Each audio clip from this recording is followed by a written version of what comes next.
You know, if you're in a helping profession, a nurse, a therapist, a teacher, you name it, you're driven by this incredible need to care for others. It's powerful. But here's the catch, the paradox. That very same empathy can become an incredibly heavy weight.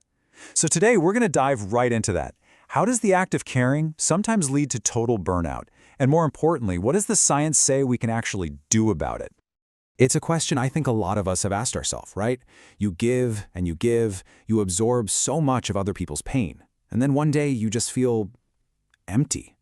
And I want to be super clear, this is not some kind of personal failing. It's a known professional hazard. So let's start by really understanding the true cost of caring. Okay, first things first, we have to know exactly what we're dealing with here. Because just saying I'm tired doesn't even begin to cover it. The cost of caring shows up in some really specific ways, and believe it or not, just giving those feelings a name is a huge first step toward fixing them. And this is the big one right here, compassion fatigue. Think of it like this deep, slow erosion of your ability to feel and care. It's what happens when your emotional gas tank just runs completely dry from being around so much suffering, and you never, ever get a chance to fill it back up. Now, this is really interesting because it breaks down the different ways our work can get to us. So compassion fatigue, that's specifically about being exposed to other people's suffering. Burnout, that's more about the job itself, the stressful environment, the crazy hours, feeling like you're not making a difference. And then there's secondary trauma. That's when you actually start showing PTSD-like symptoms just from hearing about and helping with someone else's trauma.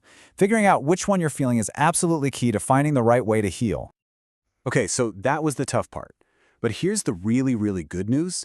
There are solutions. This isn't about just trying to suck it up or be tougher. We have a growing pile of scientific evidence that shows specific strategies are incredibly effective. There is real hope here. Let's just look at the numbers for a second. This is from a study by MC Delaney on nurses who went through an 8-week training program on mindful self-compassion. And the results? They were just, wow! Secondary trauma scores dropped by a full 25%. Burnout scores fell by 20%. This is not a tiny little change. This is solid proof that this kind of training makes a real, measurable difference in people's lives. And this quote from the study really seals the deal. It's not just a nice idea anymore. There is, and I quote, preliminary empirical evidence. We are literally seeing that these practices work. It gives us a real concrete path forward.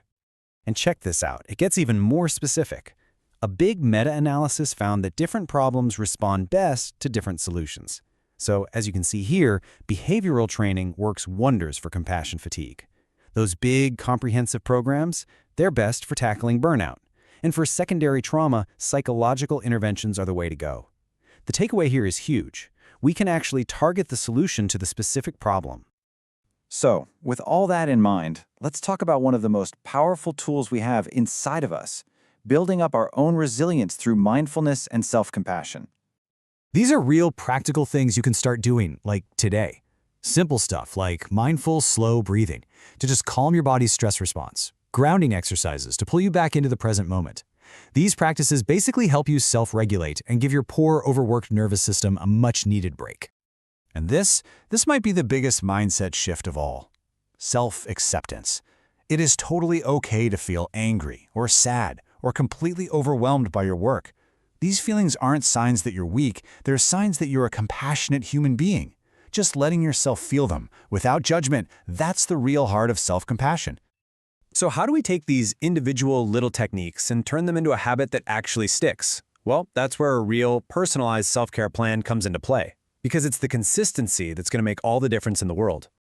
A good self-care plan is a well-rounded one, and it helps to think about it in these 5 key areas. See, it's not just about bubble baths and Netflix binges. It's about intentionally taking care of every part of yourself so you can keep doing the work you love. First up, the foundation, physical self-care. Honestly, this part is non-negotiable. Getting enough sleep, fueling your body with decent food, and moving around. It's not just for your physical health, it's how you build the resilience you need to fight off that emotional exhaustion. Next, social. We are hardwired for connection. When you're constantly taking in other people's trauma, having a support system, friends, family, colleagues who get it, is a powerful shield against secondary trauma and that awful feeling of isolation that comes with burnout. Mental self-care is all about giving your brain a break from the emotional weight of your work.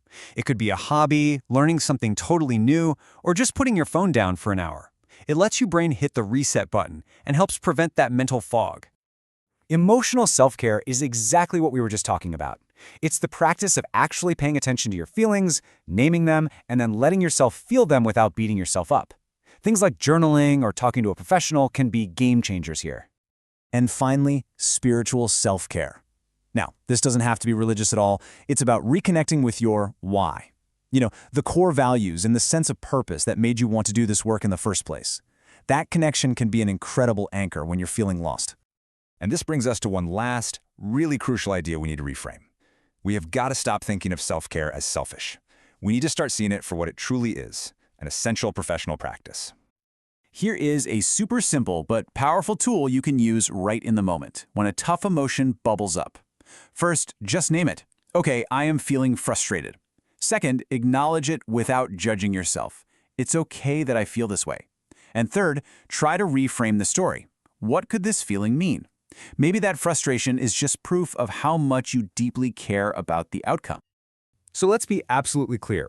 Taking care of your own well-being is not some luxury. As all this research shows, it is an evidence-based strategy. It's literally how you maintain your ability to be empathetic and effective at your incredibly important job. And I'll just leave you with this to think about. We usually think of compassion as something we give away to other people. But what if caring for yourself isn't just something you have to do before you can care for others? What if it's actually the most compassionate act of all, both for you and for every single person you help?